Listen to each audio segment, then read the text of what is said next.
और इस पर चर्चा करने के लिए हमारे साथ खास मेहमान भी जुड़ चुके हैं। डॉक्टर आकाश विधोलिया चिकित्सक इस वक्त हमारे साथ जुड़े हुए हैं और डॉक्टर किरण मिश्रा सामाजिक कार्यकर्ता इस वक्त हमारे साथ जुड़ी हुई हैं। आप दोनों का बहुत बहुत स्वागत है। सबसे पहले किरण मिश्रा का रुख यहाँ पर कर लेते हैं। किरण जी, ऐसे में खाने के लिए बचा क्या? हर चीज़ में मिलावट हो रही है, दूध में मिलावट हो रही है, मिठाइयों में मिलावट की खबर हम लगातार यहाँ पर दिखा रहे हैं। अब सब्जियों को लेकर भी ये चेतावनी निकलकर सामने आ रही है कि उसमें लेड मिला हुआ है। हालांकि बैंगलोर की सब्जियों को लेकर इस तरह की खबर सामने आई है, लेकिन क्या गारंटी है कि देश भर में तमाम जगह जो सब्जियां मिल रही हैं वो पूरी तरह से सेफ है हमारे लिए? अब तो हम ये भी नहीं कह सकते कि हवा खाओ और पानी पियो। हवा भी दूषित हो गई है और पानी भी ज़हर युक्त हो गया है। तो ये बड़ा दुर्भाग्यपूर्ण है, दुर्भावनापूर्ण है, निंदनीय है और खाने के साथ विश्वासघात है। हम ये कह सकते हैं कि हमारी थाली में मीठा ज़हर आ रहा है, जो हमें तिल-तिल मार रहा है। तो ये बड़ी शोचनीय विषय है, लेकिन अब जब हमारी प्रोडक्शन यूनिट्स जितने भी हैं, जितने भी किसान हैं या जो भी सब्ज़ी उगाने वाले लोग हैं, उनके पास भूमि कम पड़ रही है। तो क्योंकि रेज़िडेंशियल एरिया बढ़ता चला जा रहा है, रिहायशी इलाके बढ़ते चले जा रहे हैं, अर्बनाइज़ेशन हो रहा है, तो वो जो हमारा शहरीकरण हो रहा है, उसके चलते जो कृषि योग्य भूमि है, वो कम है। तो उस कम भूमि से उत्पादन कितना और कैसे लिया जाए, उसमें मल्टी क्रॉप्स कैसे उगाई जाएँ, उसके लिए केमिकल्स का, फर्टिलाइज़र्स का, इन चीज़ों का ऐसा इस्तेमाल हो रहा है जो पहले कभी नहीं था। दोषपूर्ण है। अ, ये कह सकते हैं ज़हर युक्त है, वो केमिकल हमारे लिए, चाहे वो रासायनिक खाद हो, चाहे ऐसी खादें हों जो केमिकल युक्त हैं, वो सब नुकसानदेह हैं। दूध भी आपने कहा कि मिलावटी है, पनीर भी मिलावटी है, खोया भी मिलावटी है, मिठाई भी मिलावटी है, यहाँ तक कि इंसान भी मिलावटी है, कहता कुछ और है और करता कुछ और है। तो कहाँ-कहाँ से मिलावट हटाएँगे? और इसके लिए हम सरकार को सिर्फ़ दोषी नहीं मान सकते। आपने बिल्कुल सही कहा है कि उत्पादक, सरकार और समाज तीनों को मिल कर के इस पर कोई कदम उठाना चाहिए और तभी इस समस्या से हम निजात पा सकते हैं।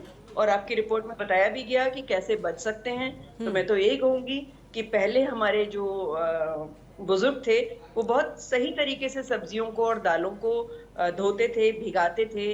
घंटों पहले उसको भिगा दिया जाता था, उसके बाद उसको धो के ठीक से फिर बनाया जाता था। अभी वो सारी चीज़ें खत्म हो गई हैं, पैक्ड और कटी हुई सब्जियाँ भी मार्केट में आने लग गई हैं। तो अब वक़्त की कमी के चलते मुझे लगता है कि सब घरों में वही पैक्ड वाला सिस्टम आ गया है, लाओ और बनाओ और खाओ। तो ये और ज़्यादा हमारे लिए खतरनाक हो रहा है अंकिता जी। तो इसको मेरे ख़्याल से हम सबको मिल कर के ही इससे निजात पा सकते हैं। अदरवाइज़ इससे निजात पाना बहुत मुश्किल है, ये दिनों-दिन बढ़ता रहेगा। बिल्कुल, ऐसे में डॉक्टर आकाश, सेहत कैसे बन पाएगी अगर हरी सब्जियां खाने के लिए लगातार कहा जाता है, लेकिन अगर हरी सब्जियों में भी मिलावट होगा, उसमें भी लेड जैसी चीज़ें अगर पाई जाएंगी, पेस्टिसाइड्स पाए जाएंगे, तो फिर क्या खाएंगे?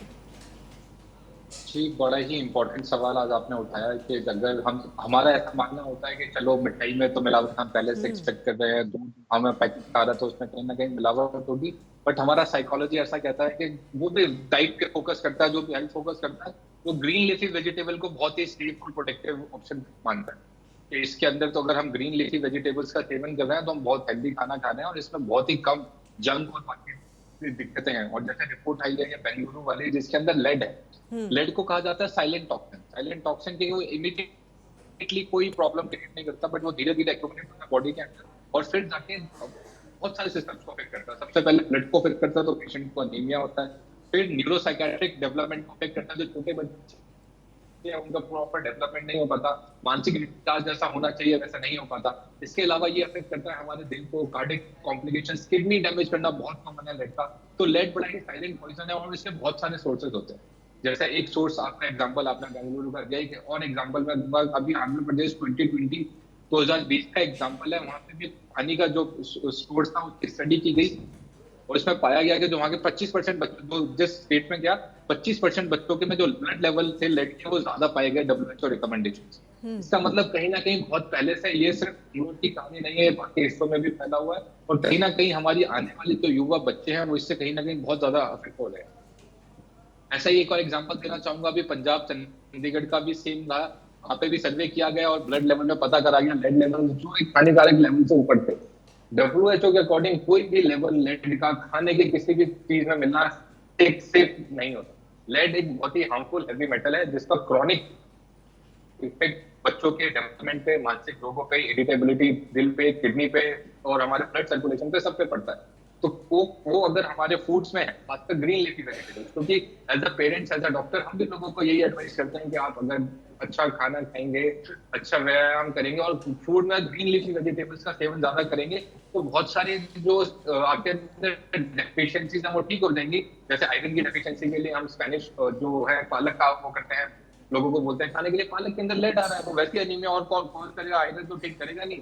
अब लेड की वजह से उसको क्रॉनिक एनीमिया वो भी हो जाएगा, लेड पॉइजनिंग, तो और ज्यादा दिक्कतें बढ़ जाएंगी।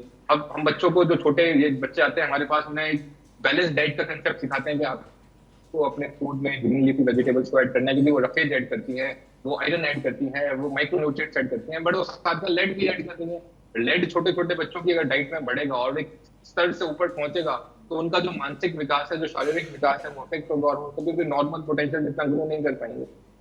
तो इससे ज्यादा हानिकारक क्या है। और दूसरी बात मैं एक और चीज कोट करना चाहूंगा, आपके चैनल पे ही हमने डिस्कस किया कि जो हमारी एयर है वो जानलेवा है, वो हमारे इरिटेशन और साइकोलॉजिकल डेवलपमेंट को अफेक्ट कर रही है। जो पानी है वो पॉइजनस है। अभी आपने बांग्लादेश का एग्जांपल देखा कि वहाँ दूषित पानी की वजह से 30 लोगों की जान चली गई। ग्रेटर नोएडा में आप ही चैनल इंटरव्यू दिया कि नहीं आना, लोगों को हॉस्पिटलाइज करना पड़ रहा है।